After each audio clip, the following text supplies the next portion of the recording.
Bonjour les amis, alors bienvenue sur le Nomade. Là on est en escale à Belle-Île et on va en profiter pour faire le complément vidéo que je vous avais promis au sujet des orages. Rappelons que chaque seconde 40 décharges se produisent dans le monde, mais qu'un quart seulement d'entre elles touchent le sol. Et il faut savoir que la Terre est nettement plus touchée que la mer, donc notre chance d'être atteint par la foudre est déjà très limitée. Et le service météo est assez précis aujourd'hui dans la prévision des orages. Alors, néanmoins, ces orages restent très terrifiants, surtout pour ceux qui en ont déjà vécu en mer, c'est assez impressionnant.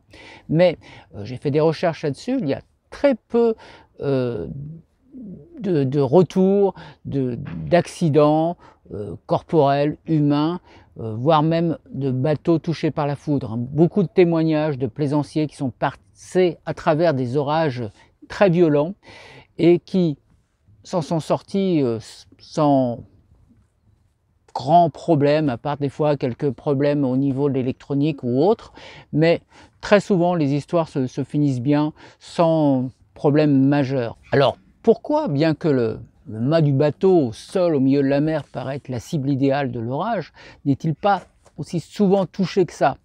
Tout simplement parce que sur la mer, le potentiel de l'eau de mer est très élevé, c'est-à-dire que la mer est très conductrice. Il en va tout autrement sur l'eau douce. Si vous êtes sur un lac, comme dans l'histoire que je vous ai racontée dans la dernière histoire de mer, l'eau douce est très peu conductrice. L'eau de mer avec le sel devient 1000 fois plus conductrice que l'eau douce, ce qui fait que la foudre a un potentiel, avec le potentiel de la mer étant plus élevé, la foudre peut plus facilement aller frapper une crête de vague ou autre.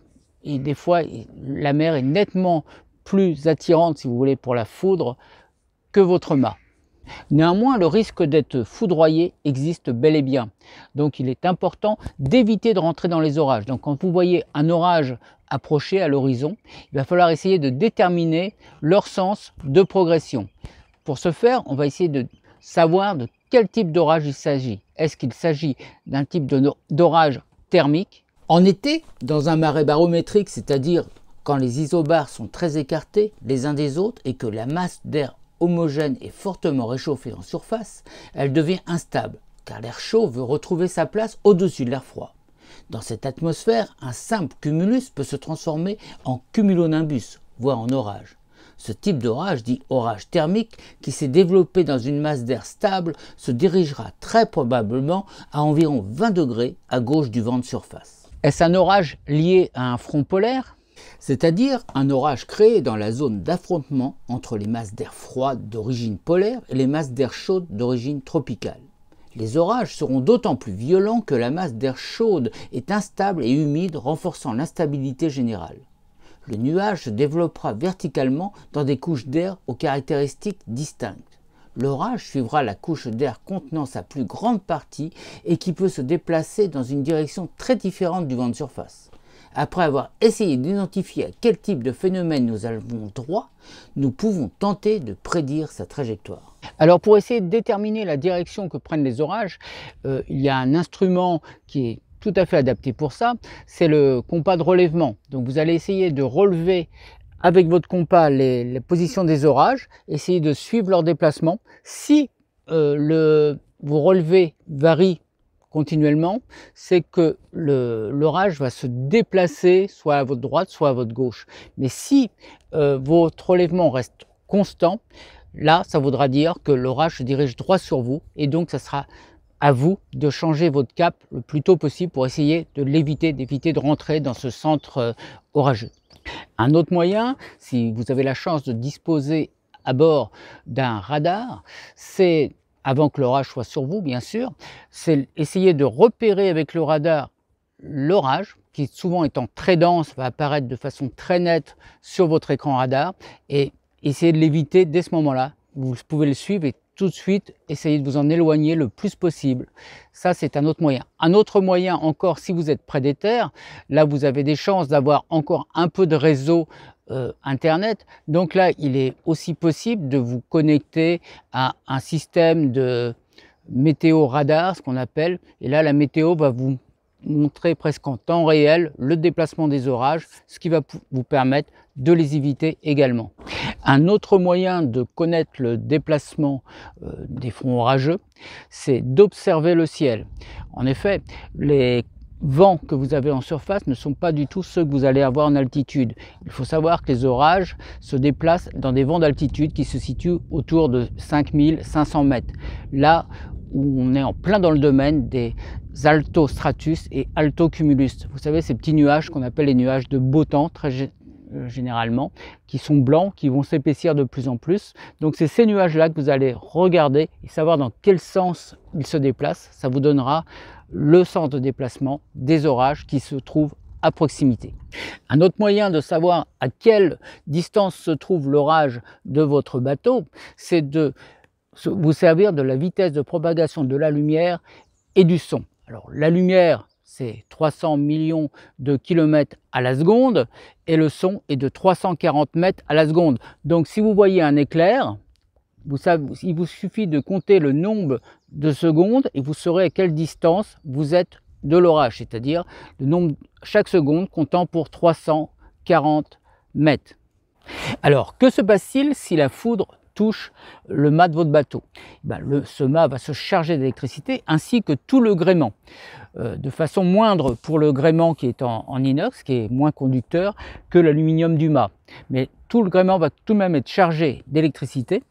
Cette énergie va descendre pour essayer de rejoindre la terre, en l'occurrence la mer, mais si elle est arrêtée par une surface qui est peu conductrice, comme par exemple le pont d'un bateau en composite ou le pont d'un bateau en bois, cette énergie va s'accumuler et à ce moment-là peut faire déformer votre mât, brûler complètement le pont. Il faut savoir que l'énergie accumulée correspond à peu près à l'énergie qu'il y a à la surface du soleil. Donc ça va faire fondre littéralement le composite du pont, faire déclencher un incendie si c'est un pont en bois.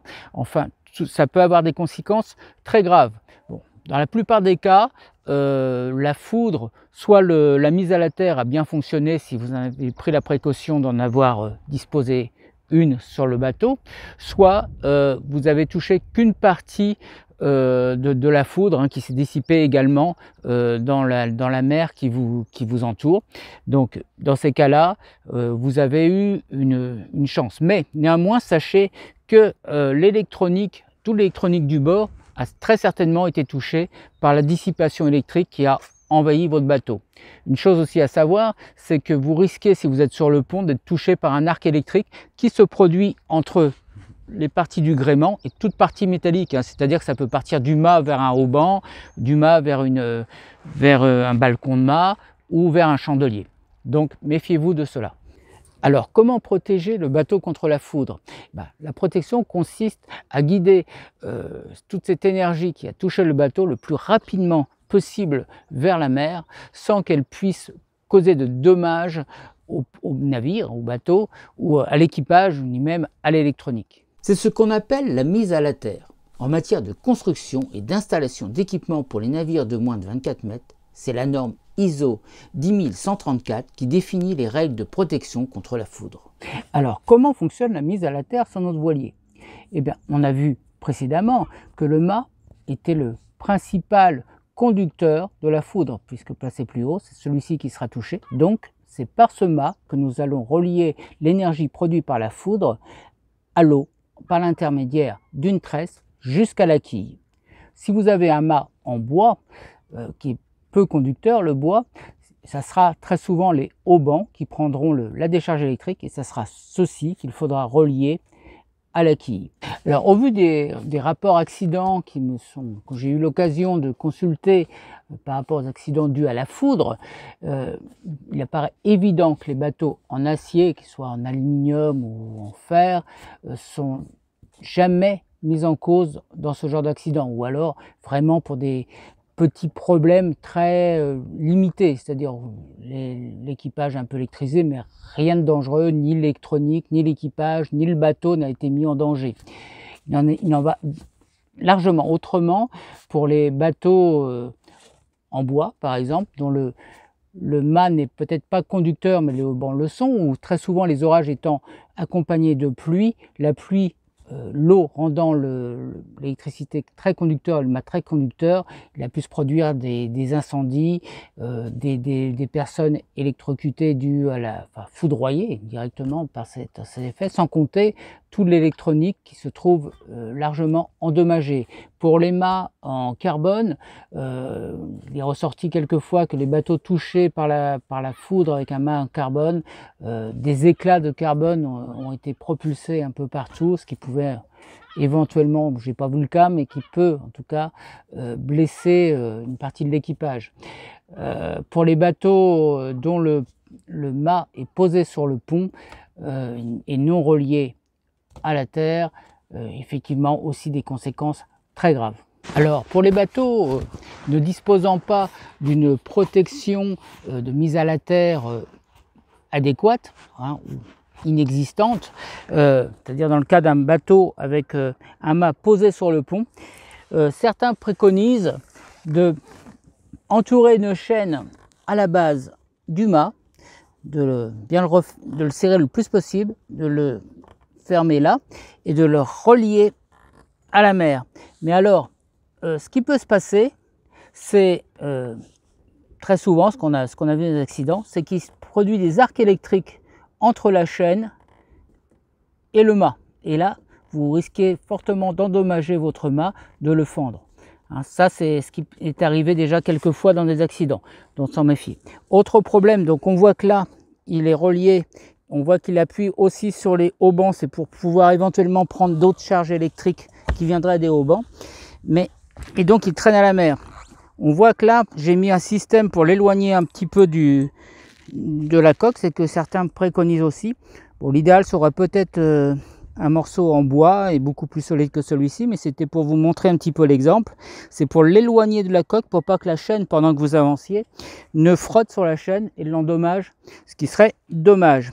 Alors il existe également dans le commerce des systèmes de mise à la terre, donc à la mer, qui se fixent directement sur le mât. Hein, ce sont des genres de colliers comme ça, mais bien sûr beaucoup plus gros, la taille du mât, qui vont se fixer dessus, sur lequel est soudé des fils de très grosses sections et reliés à la mer avec une anode donc qui trempe dans la mer. Donc ça, c'est un autre système qui est vendu dans le commerce. J'ai eu très peu de retours à ce sujet, mais bon, il a le mérite d'exister au moins. Il y a un autre système qui est plus artisanal, mais qui est sur la même idée. C'est un collier aussi, mais pas un collier en inox. Hein. Pensez que si vous le faites, prenez des colliers plutôt anodisés, quelque chose qui ne soit le plus conducteur possible, le plus large possible. Celui-là serait trop fin. S'il faisait 2 ou 3 fois cette largeur-là, ça serait pas mal pour avoir un maximum de contact sur le mât. Vous le mettez sur votre mât et ensuite il suffit de prendre la mâchoire, le resserrer sur le collier, voilà. L'autre extrémité, qui est là, vous pouvez le mettre soit à une anode, quelque chose qui va permettre une électrode, ça serait idéal, et le tout, vous le jetez à la mer, vous le traînez dans l'eau, ce qui fait que ça peut avoir un effet de décharge aussi de l'intensité électrique vers la mer. Donc voilà, c'est un système qui est mis en place par certains plaisanciers. Alors sur tout ça, je n'ai pas de retour, hein, donc si vous avez des retours de votre côté, si vous avez fait l'expérience, si ça a fonctionné, ce serait intéressant que vous en parliez dans les commentaires. Également, si vous avez des choses à rajouter, parce que j'ai cherché beaucoup de choses, c'est très compliqué finalement, il y a beaucoup de choses, il y a plein de systèmes qui existent aussi dans le commerce, hein, mais j'ai eu que les retours de ceux qui les fabriquaient, hein, qui commercialisés en tout cas. Donc c'est pas forcément des retours fiables. J'ai pas eu de retour vraiment certain et fiable à ce sujet. Donc si vous en avez, n'hésitez pas aussi à les mettre dans les commentaires, hein, des systèmes de paratonnerre, même des systèmes qui repoussent la foudre. Mais tout ça, pour l'instant, j'en ai pas parlé puisque on ne sait pas si c'est vrai ou pas. Donc en attendant de savoir, si vous avez des moyens de savoir ça, n'hésitez pas à le dire dans les commentaires. Bon voilà, cette vidéo est terminée. Donc j'espère vous retrouver bientôt sur la chaîne. On essaiera de mettre un rythme un peu plus rapide la prochaine fois. Là on a mis un peu de temps entre les vidéos, on a eu pas mal de choses personnelles à régler qui nous ont un peu retardé. Mais on va essayer de reprendre un rythme beaucoup plus soutenu dans nos vidéos. La prochaine, ce sera certainement une histoire ou peut-être encore un livre, on va voir. Les deux sont bien avancés déjà. Donc n'hésitez pas à vous abonner pour ne rien louper des prochaines vidéos. Et puis je vous souhaite à tous, avec le beau temps qui revient, une excellente mer, de super voyages, et le minimum d'ennui, aucun orage sur votre vie. Et je vous dis à bientôt.